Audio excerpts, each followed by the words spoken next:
धानसर गावात पाडव्याच्या दिवशी जनावरांना अंघोळ घालून सजवण्यात येतं आणि त्यानंतर गावाच्या वेशीवर गवताच्या पेटलेल्या गंजीवर त्यांना उडवलं जातं। ही परंपरा आजही कायम आहे। हिंगोलीच्या वसमत शहरात म्हैस पळवण्याची स्पर्धा आयोजित करण्यात आली। दिवाळी पाडव्यानिमित्त दरवर्षी या स्पर्धेचं आयोजन करण्यात येतं। स्पर्धेपूर्वी शहरातून म्हशींची वाजत गाजत मिरवणूक काढण्यात आली आणि ही स्पर्धा पाहण्यासाठी नागरिकांनी मोठी गर्दी केली। बलिप्रतिपदेनिमित्त आमदार बच्चू कडू यांनी घरच्या गायींची पूजा केली। त्यांना नैवेद्याचा घास भरवला। पोळा आणि पाडव्याला कडू न चुकता घरच्या गोधनाची पूजा करतात। दिवाळी पाडव्यानिमित्तानं सुवर्णनगरी जळगाव ग्राहकांनी गजबजल्याचं पाहायला मिळालं। सोन्याची खरेदी करण्यासाठी सराफा बाजारात ग्राहकांची मोठी गर्दी झाली होती। गेल्या 2 दिवसात सोन्याच्या दरात 400 रुपयांची घट झाली। अमरावतीमध्ये नवनीत राणा आणि रवी राणा यांनी दिवाळी पाडवा साजरा केला। नवनीत राणा यांनी औक्षण करून रवी राणा यांच्या सुखी आयुष्यासाठी प्रार्थना केली। पाडव्यानिमित्त भुसावळमध्ये ठिकठिकाणी व्यापारी नववर्षाला सुरुवात करण्यात आली। व्यापाऱ्यांनी यंत्र आणि तराजूची पूजा करून नववर्षाला सुरुवात केली। बलिप्रतिपदेनिमित्त कल्याणच्या ग्रामीण भागात बैलांना आगीच्या ज्वाळातून उडवत पळवत नेण्याची प्रथा पाळण्यात येते। त्यानुसार गांधारी भागात बैलांना सजवून त्यांची पूजा केली गेली। महिलांनी आरतीचं ताट घेऊन त्यांची खाऊ घालत आरती केली। सोलापूरच्या माळशिरस तालुक्यातील रेडे गावांमधील मेंढ्याच्या गोल रिंगणाची परंपरा आजही सुरू आहे। दिवाळी पाडव्यानिमित्त मेंढ्यांनी ग्रामदैवताला रिंगण घातलं जातं।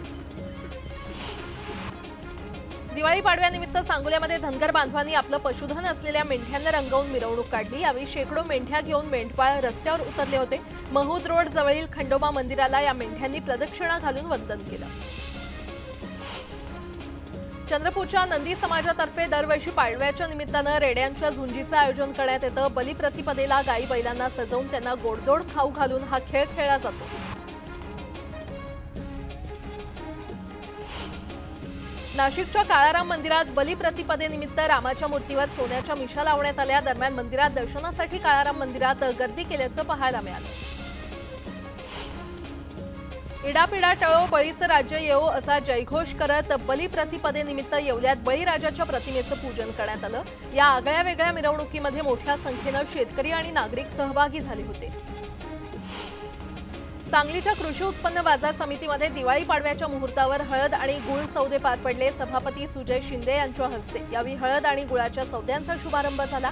गुळाला 4500 रुपये क्विंटल इतका उच्चांकी दर मिळाला, तर हळद सौद्यात राजापुरी हळदीला 17001 रुपये इतका उच्चांकी दर प्राप्त झाला। भंडारा जिल्ह्याच्या ग्रामीण भागात बलिप्रतिपदेनिमित्त ओबीसी क्रांती मोर्चाच्या वतीनं पारंपरिक पद्धतीनं बळीराजा दिन साजरा करण्यात आलाय। इडापिडा टळो आणि बळीचं राज्य येवो, ओबीसींचं राज्य येवो अशी घोषणाबाजी यावेळी करण्यात आली। आमदार शहाजी बापू पाटलांनी संजय राऊतांवर घणाघाती टीका केलेली आहे। खासदार संजय राऊत म्हणजे राजकारणातील सापाची गोळी असल्याचा टोला बापूंनी लगावलाय। संजय राऊतांचं वस्त्रहरण झालं असून 2024च्या निवडणुकीत पुन्हा हजारोंच्या मताधिक्यानं आमदार म्हणून निवडून येणार असल्याचं देखील त्यांनी म्हटलं। संजय राऊतांमुळे उद्धव बाळासाहेब ठाकरे गटाचं नुकसान झालं असून मुख्यमंत्री आणि उपमुख्यमंत्र्यांबाबत त्यांनी काही बोलू नये असा इशारा शिवसेना प्रवक्ते संजय शिरसाट यांनी दिला। ते छत्रपती संभाजीनगरमध्ये झालेल्या पत्रकार परिषदेत बोलत होते आणि यावेळी त्यांनी राऊतांवर जोरदार हल्लाबोल केला। अजित पवारांकडे तिजोरी असताना निधी मिळत नाही हे वक्तव्य हास्यास्पद असल्याचं बच्चू कडू यांनी म्हटलं। या आरोपात किती तथ्य आहे हे तपासावं लागेल असं देखील ते म्हणाले। मुंबईतील उत्तर पश्चिम लोकसभा मतदारसंघातील संभाव्य उमेदवारीवरून खासदार गजानन कीर्तीकर आणि माजी आमदार रामदास कदम यांच्यातील वादाला तोंड फुटलंय। दरम्यान निवडणूक अजून पुढे असून उमेदवार कोण ठेवायचा हे ठरलं नसल्याचं गजानन कीर्तीकर यांनी सांगितलं। जो वाद सुरू झाला त्या संदर्भात मी मुख्यमंत्र्यांना भेटलो, माझ्या भावना व्यक्त केल्या। यापुढे हा वाद मी संपुष्टात आणत असल्याचं ते म्हणाले।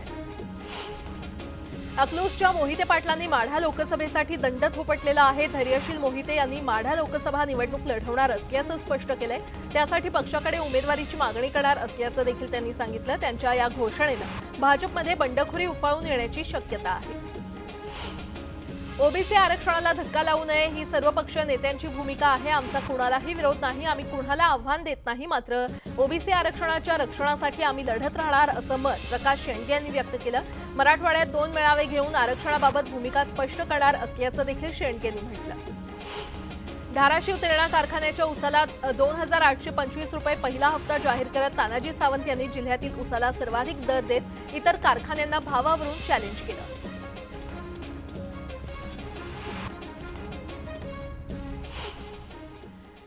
आणि आता थेट इंदोरमध्ये जाणार आहोत, जिथे पंतप्रधान नरेंद्र मोदी यांचा रोड शो आयोजित करण्यात आलेला आहे आणि तिकडची ही थेट दृश्य आपण पाहतो। लंबा ये रोड शो है प्रधानमंत्री नरेंद्र मोदी का।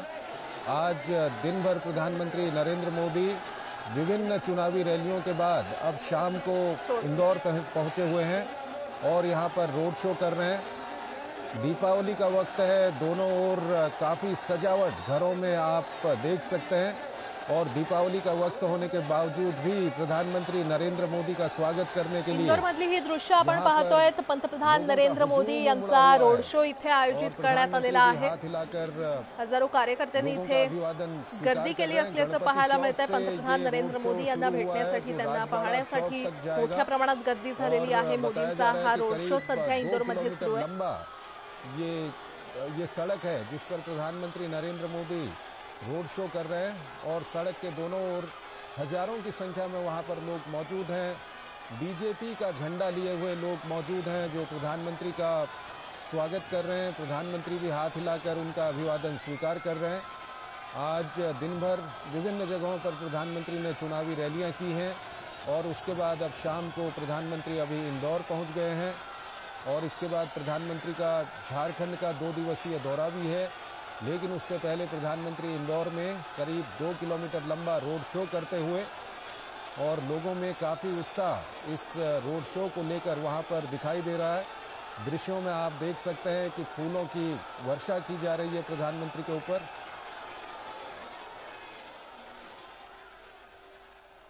तो फूलों की वर्षा की जा रही है। आणि आता पुन्हा एकदा बातम्या पाहूयात वेगवान स्वरूपात। गेल्या 12 वर्षांपासून बंद असलेली शेतकऱ्यांची लक्ष्मी तेरणा कारखाना यंदा सुरू झालेला आहे आणि हा कारखाना मंत्री एकनाथ शिंदे आणि उपमुख्यमंत्री देवेंद्र फडणवीस यांच्या प्रयत्नाने सुरू झाला असून जिल्ह्यातील काही लोकांनी आडकाठी आणल्याने हा कारखाना सुरू होण्यास अडथळा निर्माण झाल्याचं तानाजी सावंत यांनी स्पष्ट केलं। आंध्र प्रदेशातील तेलुगू देसम पक्षाच्या 2 माजी आमदारांनी करवीर निवासिनी अंबाबाईचं दर्शन घेतलं। बीव्ही रामाराव आणि पी व्यंकटेश्वर राव या दोन्ही आमदारांनी अंबाबाईचं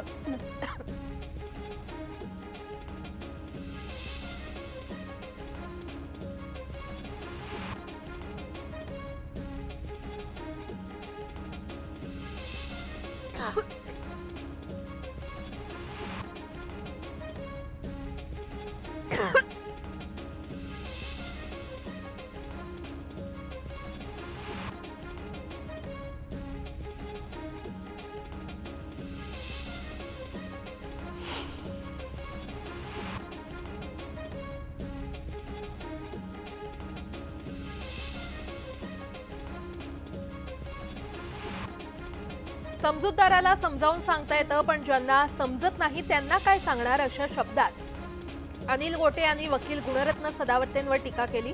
अनिल गोटे फार छोटे आहेत, मैं डॉन हूं असं वक्तव्य सदावर्ते यांनी केलं होतं।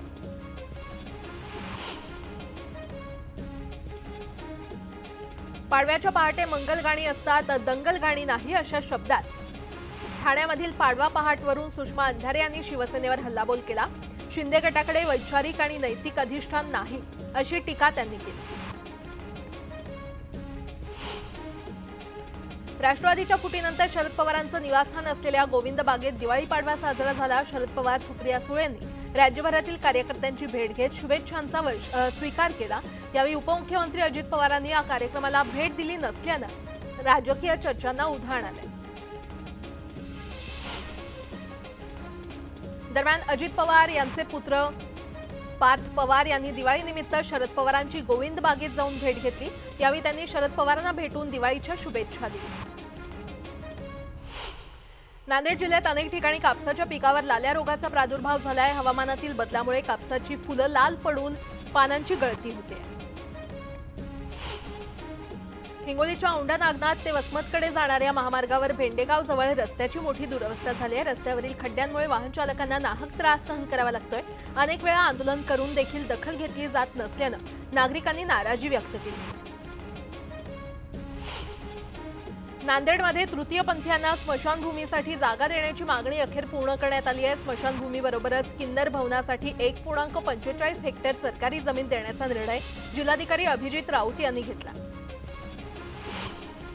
पिंपरी चिंचवड शहरातील वायू प्रदूषणाने धोक्याची पातळी ओलांडलेली आहे आणि त्यामुळे शहरातील सर्व बांधकामं 8 दिवस बंद ठेवण्याचे आदेश आयुक्त तथा प्रशासक शेखर सिंह यांनी दिले।